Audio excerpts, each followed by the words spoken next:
જય દાદા, જય માતાજી મિત્રો. સ્વાગત છે ફરી એકવાર મારી યુટ્યુબ ચેનલ દસ વ્લોગમાં. હું છું તમારો મિત્ર સંજય વાઘેલા. આપણે અહીં હાજર છીએ સુરાપુરા ધામ ભોળાદ. અહીં થોડી વારમાં ધાનભા બાપુની બેઠક અને સંબોધન થવાની તૈયારી થઈ રહી છે. તો ચેનલમાં બના રહેજો, નવા સબસ્ક્રાઈબ કરી લેજો અને લાઈક કરવાનું ભૂલશે નહીં. મને જે આવડે છે અને એ તમને જીવન જીવવામાં મદદરૂપ થાય એવા ચાર શબ્દો બોલીશ, પણ એની પહેલા મને જેના ઉપર અતૂટ વિશ્વાસ છે અને જેને હું હૃદયથી માનું છું, એકલા દેવી દેવતાની આપણે જય બોલાવવાની છે. અને બધાએ બે હાથ ઊંચા કરીને જય બોલાવવાની છે. ના બોલાવે તો જેનો ઢીસણ જેને અડે એનું પાપ ના માને.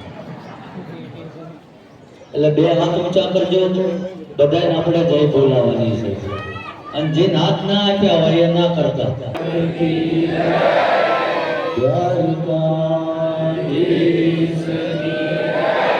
રામચંદ્ર ભગવાન પુત્ર હનુમાન, સોમનાથ મહાદેવ, મોગલ માત કી, ઓમ નમઃ પાર્વતી પતે, હર હર મહાદેવ. છોડી રાખતો નથી, માથે નમસ્કારો અને એ સિદ્ધિ થઈ જાય. કે જે શાસ્ત્રો આપણા બોલ્યા છે, જે ઋષિ મુનિઓ વર્ણન કરી રહ્યા છે, જે દેવે અમને પૂછ્યું છે, એ અહીંયા તમને પીરસે છે. માણસને શું નડે છે? શું નડે છે? ગળું મૂકી મન નીકળી જવાનું. માગ્યા કોઈ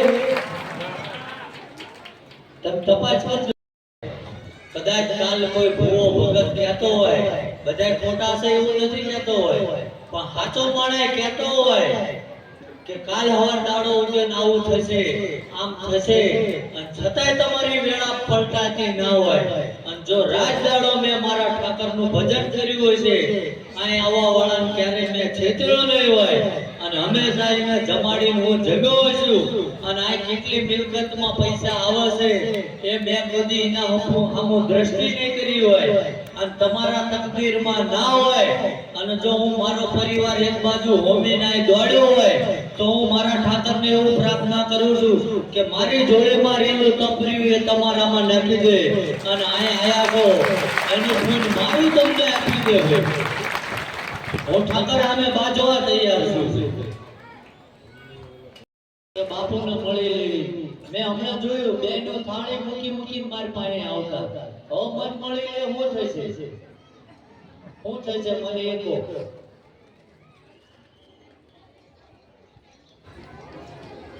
એવું અમને કે તમે હમલાની પોઝિશન સમજો. જો અમે અમારામાં સમજણ ના હોય તો અમે આ હું કામ કરતા હોય. તમને તમારી તકલીફ દેખાય છે, સમજાય? હમણાં જો આ વસ્તુ અમે તમને 12 વાગ્યાની જગ્યાએ 4 વાગ્યે જમવાનું આપ્યું તો તમે એવું કહો ને કે ના સાંભળ્યું તો એવું તો કઈ છે નહીં. છે કે એટલી બધી ફેસિલિટી? એક કરોડપતિ આવે ને કદાચ તો એને અહીંયા જમવાનું, કદાચ કશું ખીચામાં 5 પૈસા ના હોય તો એને અહીંયા જમવાનું છે. તો આટલી સૂચના આપી કે હું માનું છું તમે મને જોવા આવ્યા છો, દાદાના દર્શન કરવા આવ્યા છો, તો હું તમારી સામેનો ભાગલા ટૂંકના પલંગમાં બેસી રહ્યો છું. મને જોયું નકરી જે ચાલુ કરી રૂમમાં ના બેવું, પણ મને એવું થાય કે દાદાના નિમિત્તે જે કોઈ આવ્યું છે એ આજે પ્રસાદ લીધા વગર જતો ના. કોઈ સ્વયંસેવકને અકળાઈ દે અને એની હારે કોઈ ખોટું વર્તન ના થઈ જાય, એના માટે તો હું અહીંયા બેસી રહ્યો છું. તો તમે અહીંયા તો તમારા જે વિચારસરણી જેટલી બુદ્ધિ છે ને એ અહીંયા લગાવો છો. ઘણા તો પહોંચ્યાના દીકરા એથી આમ કૂદીને આવે પાછળથી. એટલે શું થશે? મન મળી લેવાથી શું થશે? અને જો હું ખરેખર ચમત્કારી હોય તો 700 રૂપિયામાં કોકને અહીંયા નોકરી હું કામ કરતો. પણ જે તમે આજ સુધી અંધશ્રદ્ધામાં જતા રહ્યા છો, જે સાચું કરે મને એનો વિરોધ નથી, પણ જે તમને અંધશ્રદ્ધામાં લઈ જાય છે ને એને બહાર કાઢી વ્યસન મુક્ત થાવ અને સંસ્કાર આવે, શિક્ષણ આવે અને નવા સમાજનું નિર્માણ થાય એની હાટુ અમે મહેનત કરીએ છીએ. જો તમે પોતાની જાતને નથી સાચવી શકતા તો આટલા બધા હું સાચવશો છો? સાચવી શકશો? બોલો. તો આ બધું રેડીમેડ તમને આપી દેવાનું અને તમે કોની અમે આખો દિવસ બેહી રહી છો. કોઈ 5 જણા હાથ ઊંચો કરી દો, આપી દેવાનું આ મંદિરે. જો 5 દી અહીં ઉભા રોજ મન કહેજો કે જે તે સમયે અમારો પ્રયાસ સફળ થયો છે અને આટલા માણસ ધર્મ તરફ વળ્યા છે એટલે અમે જાહેરમાં મીટિંગ કરવી છે. નકર તમને જેનો બુકિંગ છે એટલાને જ હું લઉં, બીજા રવાના થઈ જાવ એવું કહું તો તમારા હૃદયને ઠેસ પહોંચશે ને કે આ છે કાયા પણ 4 શબ્દો સાંભળવા ના મળે. પહોંચે નહીં પહોંચે? જમ્યા નથી ભાઈ તો જ્યાં લગીન આ મંદિરનું જમ્યા છો ત્યાં લગીન તો હા કે ના બોલો. અને હું હમણાં આવ્યો ને બાઇક લઈને તમે જોયું ઘણા દારૂ બંધ કરવા આવ્યા તો ગામમાં દારૂ ગોતતા હતા.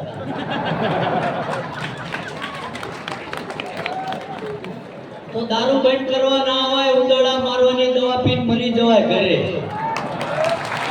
આપણે લાયક જ નથી એને. સમજાય? અને ઘણા તો મશગુલ હતા. મને ગલ્લાભાઈ એક જણ આમાંથી હમણાં નકા હાથ જાણી ઊંચો કરો પણ ના બતાવો. બધાય તમે બધા ઈને હસો. મને જ ઉભો રાખીને પૂછ્યું ક્યાં મળે છે. હવે કહેતા હોય એક દુકાન હું અહીં કરી દઉં. એના માટે આયા તમારા ઘરના, તમારા મા બાપ, વડીલો, બેન હોય, કદાચ તમારી પત્ની હોય, તમને હું કામ લાયા કે આ વ્યસનમાંથી તમે નીકળો.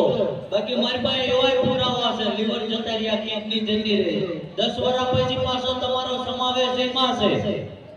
આનેથી કોઈનું બોડી નથી બની. બાપ દાદાની મિલકત અને તમારું શરીર બેનું પતન થાય છે. અને અમે બધા ગાડા તો તમને આ મહેનત કરીએ છીએ કે ખોટું બોલું છું? બધા બેસી જાવ નીચે.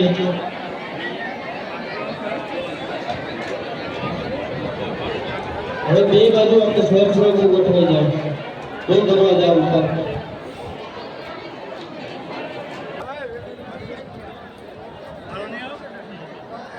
અને તેની બાળકનો વજન કરવાનો છે એવું કરાવી દઈએ.